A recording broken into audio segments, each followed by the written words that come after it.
به خبرگزاری صدا و سیما گفت این حمله تلفاتی نداشته. یک مجتمع هسته‌ای کشورمان حمله کردند. Hari ke-8 perang Iran dan Israel, serangan masih terus diluncurkan, mulai dari serangan terhadap reaktor nuklir di Iran hingga rumah sakit dan kawasan pemukiman di Israel. Apa yang menjadi target serangan dalam perang ini dan kekuatan militer dari Iran dan Israel? Kita bahas bersama jurnalis Kompas TV, Julius Juman. Mas Julius, analisis gambar Anda selama seminggu Israel-Iran saling serang dan makin memanas. Apa yang terjadi selama seminggu ini? Oke, seperti ini Lona, kita ke wall pertama. Di hari pertama pertempuran, hari Jumat pekan lalu, dimulai dengan infiltrasi agen Mossad di dalam wilayah Iran. Tujuan operasi ini untuk melumpuhkan sistem pertahanan udara, terus kemudian peluncur rudal dan radar. Tujuannya untuk untuk membuka jalan angkatan udara Israel untuk bisa masuk ke wilayah udara Iran. Ini yang jadi arsenal utamanya, F-35, Adir, F-15 Ram, F-16 Sufa. Ini arsenal utama pada hari pertama penyerangan. Tentunya didahului dengan infiltrasi Mossad yang sudah beroperasi beberapa waktu sebelumnya ya. Nah, kemudian bagaimana dengan Iran? Iran sebetulnya punya angkatan udara yang terdiri dari beberapa jenis pesawat tempur, diantaranya F-14, F-4, F-5, ini pesawat-pesawat lama peninggalan era rezim Shah Pahlavi. Jadi sebelum revolusi Iran ya. Terus kemudian juga ada beberapa pesawat buatan Rusia, MiG-29. Tapi dibandingkan dengan alutsista udara milik Israel, bisa dikatakan yang punya Iran itu produk lebih lama ya, teknologinya juga bisa dikatakan lebih lama gitu. Dan berikutnya juga Israel ini melakukan preemptif serangan terhadap Iran dengan alasan Iran sedang mengayak uraniumnya 60% menjadi 90%, menjadi great weapon gitu ya. Bisa menjadi itu bahan untuk senjata. Ini yang dijadikan alasan. Nah, Israel juga sebetulnya punya presiden sebelumnya. Beberapa kali melakukan penyerangan terhadap target fasilitas nuklir. Yang terkenal adalah Operasi Opera ketika menyerang fasilitas nuklir Osirak milik Irak tahun 1981. Jadi ini bukan yang pertama kalinya dia menyerang target fasilitas nuklir dengan alasan keamanan nasional ya. Karena dengan ada pihak lain yang memiliki kekuatan nuklir dianggap oleh Teheran bisa menjadi ancaman terhadap eksistensi Israel. Oke, berikutnya apa yang terjadi dalam perang? Berikutnya kita ke wall berikutnya. Hari Jumat, jadi serangan Israel Jumat pagi, Jumat malamnya Iran kemudian membalas lewat salvo balistik ke arah wilayah Israel. Nah, yang menjadi tumbuhannya, arsenalnya adalah beberapa jenis arsenal seperti Fatah, Shahab 3, Fatah 2 belum, ini Fatah 1, tapi ini juga cukup destruktif ya. Ini termasuk kaliber medium range gitu. Jadi dia di atas 1.500 km menjangkau wilayah Israel. Terus kemudian laporan-laporan berikutnya juga masih ada beberapa ya jenis yang lain, Khaybar misalnya, itu yang dianggap membawa ancaman buat Israel. Salah satu yang terkenal. Nah, bagaimana dengan setelah setelah diserang dengan rudal balistik oleh Iran, berarti ke arah Israel. Israel membalas, menangkalnya, mencegatnya dengan beberapa sistem pertahanan udara. Di antaranya yang terkenal Iron Dome, David Sling, dan Arrow 2 dan 3. Arrow 2 dan 3 untuk mencegat balistik, rudal balistik. Nah, bagaimana dengan pertahanan udara Iran ketika dia diserang oleh pesawat tempur Israel, dia mengandalkan beberapa sistem pertahanan udara yang di pojok itu. Bafar 373 yang paling canggih, terus kemudian ada beberapa sistem produk Rusia S-300, tapi dia punya banyak varian di sana.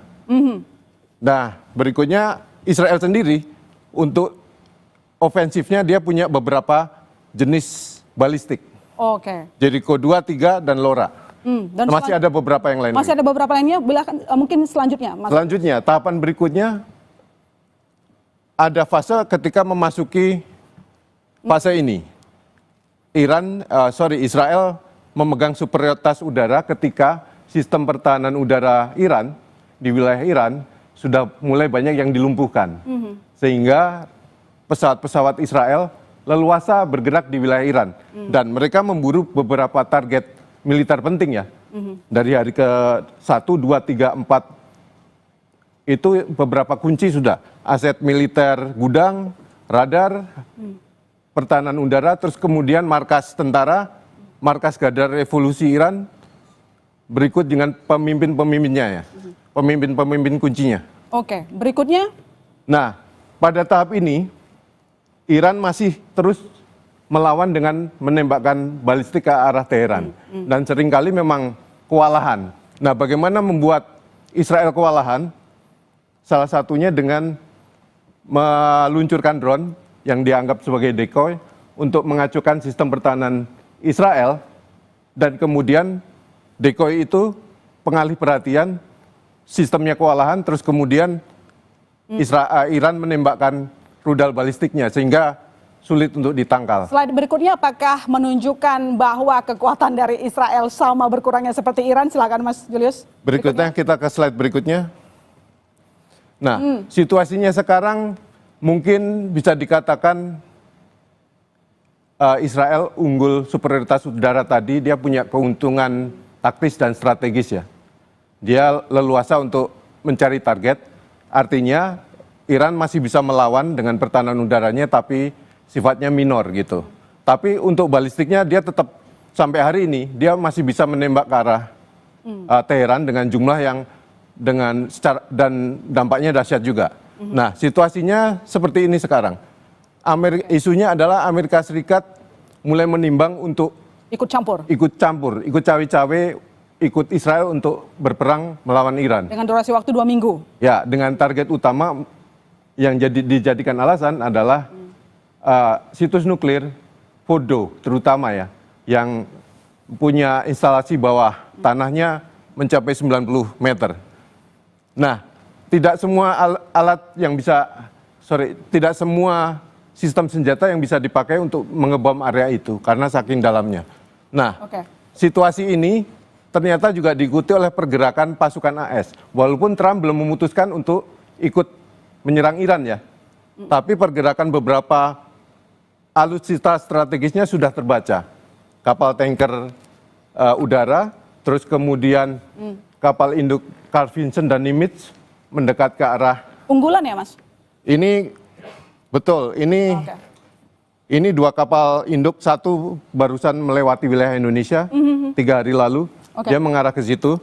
Terus kemudian yang saya dengar yang terbaru adalah beberapa aset alutsista angkut raksasa ini, C5 dan C17 Globemaster, itu bergerak dari arah Eropa menuju beberapa basis Amerika Serikat di Timur Tengah. Oke, sebelum saya nanti ataupun kita membahas terkait dengan ikut campurnya Amerika Serikat Donald Trump, pertanyaannya begini Mas, apa yang masing-masing kedua negara ini targetkan? Israel mau targetkan apa? Iran mau targetkan apa? Israel saya pikir sekarang yang dikejar ada Fordo ya. Dan Nathan juga beberapa situs nuklir Iran yang dicurigai untuk mengayak uranium menjadi senjata. Tapi bisa jadi itu juga jadi alasan untuk sekalian mengganti rezim. Bisa jadi ya, ada beberapa analisa seperti itu. Menurut saya beberapa alasan jadi motif Netanyahu di sana. Nah, kemudian bagaimana Iran? Iran harus bisa menunjukkan dia bisa bertahan. Makanya dia harus melawan dengan cara menembakkan misil. Karena itu kurang lebih misil dan drone ya. itu jadi alat untuk bargaining secara politik dan militer. Oke. Kalau dia sampai kewalahan atau dia sampai tidak bisa melawan, ya itu berarti menandakan Israel bisa jadi lebih unggul taktis dan strategis. Lebih unggul termasuk juga dengan adanya backup yang jelas akan didukung oleh Amerika Serikat. Bagaimana dengan Iran? Bagaimana dengan negara-negara yang selama ini memberikan dukungan? Nah, apalagi ini ya, kita akan menunggu Trump. Trump kan sudah nge-tweet akan kira-kira menunggu 2 minggu lagi sebelum menentukan sikap. Tapi sementara arsenal dan alutsista dan kekuatan militer AS ini sedang bergerak sudah digerakkan menuju Timur Tengah. Tapi keputusan belum, apakah menyerang Iran atau menyerang Fordo atau enggak. Berikutnya negara-negara superpower yang lain bagaimana? Ya. Menurut saya Rusia misalnya yang selama ini dikenal sebagai sekutu Iran, sekarang kan dia terlibat perang di Ukraina. Oke. Nah, sumber daya militer, manusia dan sebagainya dia kekurangan. Dia bahkan sempat minta alutsista, drone dan sebagainya kan dari Korea. Oke. Bahkan ada yang dari Iran sebetulnya kemarin-kemarin. Nah, situasinya sulit bagi Kremlin untuk membantu katakanlah logistik dari Iran. Padahal kemarin Putin pun juga sudah kasih clue tuh. Ya, bagaimanapun tidak ada perjanjian pertahanan dengan Iran. Ya. Nah, bagaimana Cina? Satu lagi Cina. Cina juga paling banyak ditanyakan.